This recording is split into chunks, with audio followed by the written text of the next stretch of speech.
오늘 함께 나눌 하나님의 말씀은 레위기 23장 26절에서 44절까지입니다. 초막절이란 이름은 이 절기의 처음 7일 동안 이스라엘 자손들이 그들의 처소를 떠나 초막이나 천막 등의 임시거처에서 생활을 하다가 제8일에 그들의 처소로 돌아간 역사적 사실로 인하여 얻어진 것입니다. 이 절기는 초막절 외에 수장절이라고도 불렸습니다. 그 이유는 이 절기가 토지의 모든 첫 소산을 거둔 후에 거행되었기 때문이었습니다. 초막절은 여타 모든 절기와 마찬가지로 부분적으로는 옛 일을 기념하는 의미를 갖는 절기이며 또 부분적으로는 예언적이고 전형적인 의미를 지닌 절기입니다. 그러므로 이제 우리는 이 절기가 과거, 현재, 그리고 미래에 걸쳐서 어떠한 의미를 갖고 있는지 알아보고자 합니다. 첫째, 초막절은 과거 이스라엘에게 베푸신 하나님의 은혜를 기념하는 것입니다. 이 절기는 광야에 처한 이스라엘 민족을 안전하게 인도하사 약속하신 땅을 소유하게끔 이끄신 하나님의 자비를 기념하기 위한 것이었습니다. 이스라엘 후손들은 그들의 처소에서 나와 초막에 거함으로써 옛 광야 생활을 기념하였습니다. 그리고 광야 생활을 마치고 하나님의 은혜로 그들의 선조들이 가나안 복지에 들어갔던 옛 일을 되새기며 이스라엘 후손들은 초막절의 마지막 날인 8일째 되는 날에 성회를 열고 그날을 기념하였습니다. 그날에 그들은 성회를 열고 아무 노동도 하지 말며 여호와 앞에서 안식해야 했습니다. 초막절 바로 앞에 절기인 속죄일이 하나님 앞에 스스로를 겸비하고 애통해하는 성격의 절기였음에 반하여 이 초막절은 가족적인 즐거움과 행복을 즐기는 축제였습니다. 바로 이것이 이 절기의 의미입니다. 이 초막절 행사는 아주 적절한 시기, 즉 땅의 모든 소산을 다 거둔 직후에 거행되었습니다. 사실 이때야말로 하나님의 선하심을 기념할 수 있는 덧없이 좋은 시기입니다. 두 번째로 초막절은 장래 이스라엘에게 베푸실 하나님의 은혜를 예표합니다. 유대인들이 이 절기를 지킨 데에는 과거를 회상하는 의미도 있었지만 또한 미래 지향적인 의미도 있었습니다.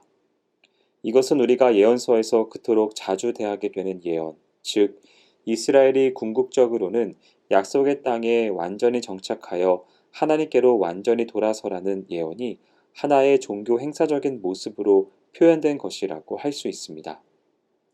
이러한 사실은 나팔절과 속죄일의 경우를 보아서도 알 수 있습니다. 이 두 절기에는 하나님께서 유대 민족들에게 먼 미래에도 자비를 베푸실 것이 명백히 나타나 있는 것입니다. 나팔절은 이스라엘 자손들이 흩어진 모든 지역에서 다시 모여 이스라엘 국가의 회복을 이루는 것에 대해 특별히 예언하고 있는 데 반해 속죄일은 이들이 회복된 후 하나님께 전적으로 회심하는 것에 대해서 예언하고 있습니다.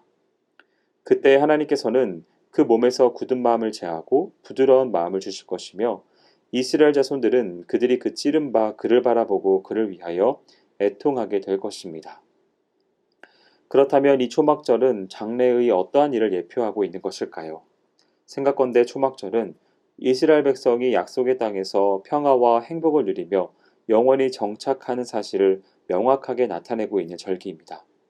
어쩌면 유대인 자신들은 이 절기가 오실 메시아로부터 그들이 누리게 될 미래의 크고 영화로운 자비를 설명하기 위해서 설정된 것이라고 생각했을지도 모릅니다. 초막절 행사에서는 이스라엘 자손들이 관습적으로 손에 종려나무나 다른 좋은 나무를 들고서 희생제물 주위를 돌았습니다. 그리고 그들이 이처럼 행진할 때 그들은 시편 118편 25절 말씀으로 노래를 부르며 돌았습니다. 여호와여 구하옵나니 이제 구원하소서. 여호와여 우리가 구하옵나니 이제 형통케 하소서라고 말입니다. 즉 그들은 이 초막절 행사를 거행하면서 언젠가 그들의 하나님이 그들에게 메시아를 보내주심으로써 그들에게 크고 영화로운 구원의 역사를 이루어 주실 것을 간절히 고대하고 있었던 것입니다. 이처럼 제7일째 되는 날에 그들은 그 제단 주위를 7번 돌고 난 후에 그날 행사를 마무리했던 것입니다. 마지막으로 초막절은 교회의 현재 성격과 장래 영광에 대해 말해주고 있습니다. 초막절은 유대인들에게만 중요한 의미가 있었던 것은 아닙니다. 이것은 다른 모든 절기들과 마찬가지로 그리스도 교회의 현재 성격과 장래의 영광에 대해서 말해주고 있습니다. 이미 우리가 앞에서 언급했듯이 이 초막절의 제일 마지막 날, 즉 말일째 되는 날이 유대 민족의 구원의 날과 그에 따른 지상에서의 복을 상징하고 있는 것은 틀림없는 사실입니다. 또한 이날은 이 땅에서의 그러한 사건들 외에도 천상의 영원한 사건들에 대해서도 역시 상징적인 의미를 갖고 있습니다. 이날은 새로운 주가 처음 시작되는 날이며 따라서 우리로 하여금 부활의 그날을 상기하게 해줍니다. 또한 이날은 시간이 더 이상 존재하지 않는 부활의 영광이 가득한 영원의 세계를 생각하게 하는 날입니다. 교회에서는 이날이 바로 하나님의 지상 천국이 이 땅 위에서 시작되는 날이기도 합니다. 그러면 이 절기가 교회의 현재 성격과 장래 영광에 관해서 무엇을 말해주고 있는지를 좀 더 자세하게 알아보도록 하겠습니다. 첫째로 이 초막절의 첫날에는 성회가 있었고 이스라엘 자손들은 모두 그들의 집에서 나와서 그들의 일주일 동안 거하게 될 초막을 만들었습니다. 이 장면을 한번 상상해 보십시오. 이스라엘 모든 사람들은 그들의 집에 나와서 과거에 그들이 했던 모든 일들을 그만두고서는 하나님을 섬기는데 온전히 자신을 헌신하였습니다. 약속된 영광을 유업으로 받을 그리스도의 교회에서도 역시 마찬가지입니다. 사랑하는 성도 여러분, 복음은 우리들로 하여금 악한 세상으로부터 나오도록 우리를 부르고 있으며 이 땅에서는 순례자로서 이방인과 함께 살 것을 요청하고 있습니다. 복음은 땅의 모든 추한 것들로 오염되어 있는 우리의 지성과 이 생의 안위와 목표에 치중되어 있는 우리의 마음, 생활의 근심과 부의 현란함, 그리고 여러 가지 해로운 정욕 등에 쏠려 있는 우리의 생각을 정화하여 이 세상의 유혹에서 벗어날 수 있도록 해주는 것입니다. 그리고 그 안에 영원한 가치를 갖는 영광스러운 천상의 실제들로 가득 채워주는 것입니다. 말하자면 복음은 우리를 성화로 이끌어 하나님께 예배를 드리도록 해주는 것입니다. 이스라엘 자손들이 7일 동안 초막에 거하면서 마침내 참된 안식에 들어가게 될 그 말일을 간절히 바랬던 것과 같이 하나님의 교회 또한 이 땅에서 나그네와 같은 세월이 지나 마침내 들어가게 될 그 안식의 순간을 고대하고 있습니다. 둘째로 초막절은 또한 즐거운 날들이었던 것을 간과해서는 안 될 것입니다. 이스라엘 자손들이 하나님 여호와 앞에서 7일 동안 즐거워할 때에 그들은 아름다운 나무 실과와 종려나무 가지와 시내버들을 취하여 즐거워함으로써 그들의 궁극적인 승리로 인한 기쁨을 나타냈습니다. 복음이 일단 우리를 이 세상으로부터 불러내었다면 그것은 이 복음으로 말미암아 우리에게는 결코 마르지 않으며 또 이 세상이 알지 못하고 줄 수도 없으며 빼앗을 수도 없는 영원한 기쁨의 셈이 생성되었음을 의미하는 것입니다. 그러므로 종교라는 것이 현실의 행복을 전혀 무시하는 것이라고 생각하는 것은 크게 잘못된 생각입니다.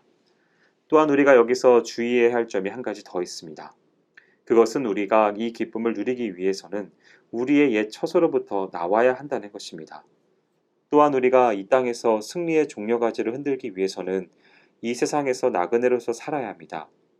하나님이 주시는 기쁨은 세상에 주는 기쁨과 달라서 세상적인 일들로 인해 얻을 수 없으며 반드시 초막절을 초막에서 지켰던 것과 같이 이 세상에서 나그네와 행인으로 삶으로써 얻을 수 있는 것입니다. 우리가 주 앞에서 즐거워하려면 이스라엘 자손의 초막에 거하면서 안식의 그날을 고대한 것과 똑같이 행해야 한다는 말입니다. 또한 여기서 우리가 주목해 볼 것이 있습니다. 그것은 종려가지가 승리를 상징한다는 사실입니다. 그리스도 안에서 항상 기뻐하는 그리스도인은 정복자의 기상으로서 세상과 마귀와 육신과의 싸움에 임하게 됩니다. 그리스도인의 특징은 성경에 나타나 있는 바와 같이 어린 양의 피로써 항상 승리하는 승리자의 모습을 갖추는 것입니다. 셋째로 이 초막절 행사에서 가장 중요하고 의미 있는 날은 8일째 되는 날이었습니다. 이날은 부활의 영광 가운데서 누리게 될 안식의 날을 예표합니다. 이날에 모든 이스라엘 사람들은 실로암 못에 물을 떠다가 그 물로 희생제물을 적셨으며 그날의 제사장들은 종려가지 아름다운 나무가지를 들고 가장 높은 곳에서 호산나를 부르면서 제단 주위를 7번 돌았습니다. 이와 마찬가지로 그리스도의 교회 역시 그 위대한 날, 그 영원한 날에도 이처럼 행할 것이 분명합니다. 그때에 하나님의 장막이 사람들과 함께 있음에 하나님이 저희와 함께 거하시리니 저희는 하나님의 백성이 되고 하나님은 친히 저희와 함께 있어서 하나님이 저희의 하나님이 되시는 것입니다. 또한 알파와 오메가가 되시는 하나님께서 이루어도다. 나는 알파와 오메가요. 내가 생명수 샘물로 목마른 자에게 값없이 주리니라고 말씀하실 그때에 옛날 그 희생제물 위에 붓던 실로암 못의 물에 참된 신비가 온전히 밝혀질 것입니다. 또한 그때 초막절 행사에서 죄인들을 당신께로 초청하신 바로 그 하나님께서 구속하신 자들을 생명수 시냇가로 이끄시며 그의 희락의 강물을 마시게 해 주실 것입니다. 그리고 사망과 음부에서 구속받은 백성들의 승리의 노래에 의해서 종려 가지의 상징이 밝히 나타나게 될 것입니다. 그때에 그들은 이기는 자는 이것들을 유업으로 얻으리라고 하는 약속의 말씀이 그들에게 성취된 것을 발견하게 될 것입니다. 사랑하는 성도 여러분, 이스라엘 백성들은 초막절이 되었을 때 그들의 집에서 나와 아름다운 실과와 종려가지와 시냇가지를 취하여 초막을 짓고 7일 동안 그곳에 거하였습니다. 그들은 그곳에 거하면서 과거의 고통스러운 광야 생활을 회상할 뿐 아니라 그들을 애굽에서 인도하여 약속의 땅 가나안에 이르게 하신 하나님의 은혜에 감사드렸습니다. 과거의 고통에 대한 회상만 있을 뿐 현재의 복과 은혜를 망각한다면 그것은 하나님의 절기가 될 수 없습니다. 오늘날의 성도들도 마찬가지입니다. 성도들은 죄악된 슬픔 가운데서 현재의 복된 자리로 인도하신 하나님의 은혜에 대하여 감사할 줄 알아야 합니다. 이것이 초막절 규례가 우리에게 가르쳐주는 교훈입니다. 바라기는 오늘 말씀을 대하는 모든 성도분들은 이 초막절이 주는 귀한 은혜를 받아 누려 하나님이 기뻐하시는 귀한 사람이 되시기를 주님의 이름으로 축원드립니다. 기도하겠습니다. 사랑과 은혜가 많으신 하나님 아버지, 우리 안에 초막절의 기원과 상징적인 의미를 살필 수 있도록 인도하여 주셔서 감사를 드립니다. 초막절이 과거 이스라엘에게 베푸신 하나님의 은혜를 기념하는 것이고 장래 이스라엘에게 베푸실 하나님의 은혜를 예표하는 것이며 교회의 현재와 장래 영광에 대해서 말해주고 있음을 바로 깨달아 그 귀한 영적인 의미 가운데 귀한 삶을 누리며 나아가는 축복이 있기를 인도하여 주시옵소서. 행하실 주님을 기대하오며 모든 말씀 예수님의 이름으로 기도합니다. 아멘.